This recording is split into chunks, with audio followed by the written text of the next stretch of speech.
You ever wonder how those online ads you see seem to, read your mind? Well, it's not magic. The secret is something called market segmentation. And really, it's what turns marketing from an annoying interruption into an actual useful conversation. So let's dive in and see exactly how it works. Oh yeah, we've all been there, right? You buy a new pair of sneakers, and suddenly, boom, your whole social feed is full of running gear, workout supplements, and ads for the local 5K. That's no accident. It's a really focused strategy, and for businesses, it's absolutely crucial for connecting with the people who are actually going to be interested in what they're selling. You gotta think, for any business out there, the world is just this massive ocean of different people with all kinds of needs, wants, and backgrounds. Just shouting one message out to everybody, it's like throwing spaghetti at a wall. It's messy and it just doesn't work. The solution is segmentation. It's the art of breaking down that giant market into smaller, more focused groups. So, how do businesses even start to build this picture of their customer? Well, it all starts with the foundation, the absolute basics, who their customers are and where in the world they live. Okay, so the first and honestly the most common layer is demographics. This is the starting point because it's all about concrete, measurable facts. Stuff like your age, your gender, your income level. Think of it as the first broad stroke sketch of a person. So we're talking about things from age and gender to how much money someone makes or the size of their family. Just by understanding these basic things, a business can start to shape its message. A gaming company might target teenagers with one kind of ad, while a wealth management firm focuses on high-income folks with a completely different one. Next up, we add the where. Geographic segmentation is pretty much exactly what it sounds like. You're organizing your market based on their physical location. And it might seem super obvious, but where a person lives has a huge impact on their daily needs, their culture, and their buying habits. And look, this goes way deeper than just country or city. Marketers can drill down into things like climate, local traditions, even the language spoken. Of course, a company selling heavy winter coats is going to focus on colder places, but it's more than that. Local tastes really, really matter if you want to connect with people. Here is a fantastic example of what I'm talking about. Let's talk food. In a coastal city, sushi might be a huge deal. It just fits the lifestyle. But you go somewhere like Manitoba, and a traditional comfort food like pierogies is king. If you're a national restaurant chain and you ignore that kind of local flavor, you are leaving a huge opportunity on the table. Okay, so now we have a pretty good idea of who our customers are and where they live. But honestly, that's just the surface level. To really get it, to really connect, we have to go deeper. We need to understand why they do what they do and how they act on it.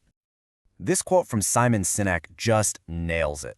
It perfectly captures that shift from the what to the all-important why. And let me tell you, when marketers figure out that why, that's when things get really powerful.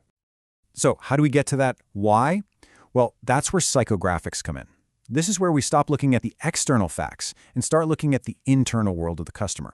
What do they actually care about? What are their passions, their values? What does their life really look like day to day? What we're doing here is basically trying to map out the consumer's mindset. We're moving beyond 30 years old makes X amount of money and into understanding their core beliefs, their hobbies, their opinions. These are the things that really drive their decisions.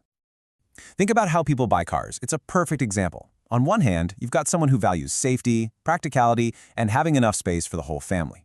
For them, a minivan makes perfect sense.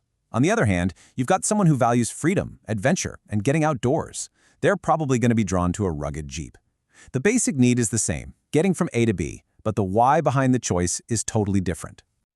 All right, our final layer here is behavioral segmentation. Now, if psychographics is about why people buy things, behavior is about how they actually go about it. This isn't about their deep-seated values, this is about their actions, how often they buy something, how loyal they are to a brand, and what specific problem they're trying to solve.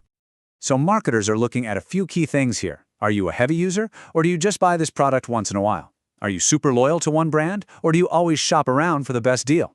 And maybe the most important question of all, what benefit are you really looking for from this product? Let's break that down real quick. First, what benefit are they after?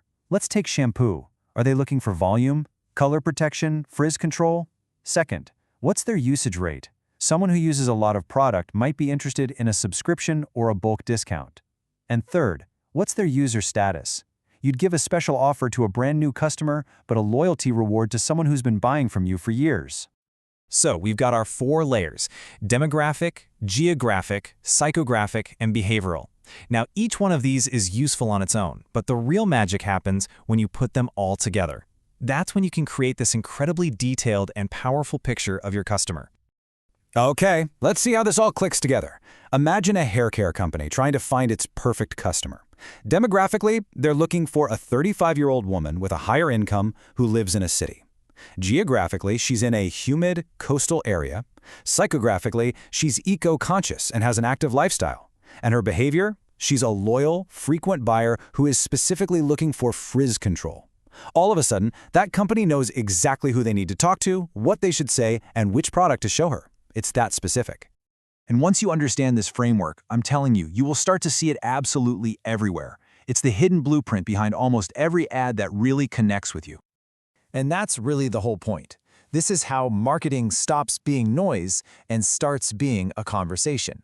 It's not about yelling at a crowd anymore. It's about finding the right person, understanding what they actually need, and starting a genuine discussion. That's how you build real trust. So, next time an ad pops up in your feed that feels just a little too perfect, take a second and try to reverse engineer it. Who do they think you are? Where do they think you live? What do they think you care about? And what have you done that makes them think that? Now you've got the tools to see the strategy behind the sale.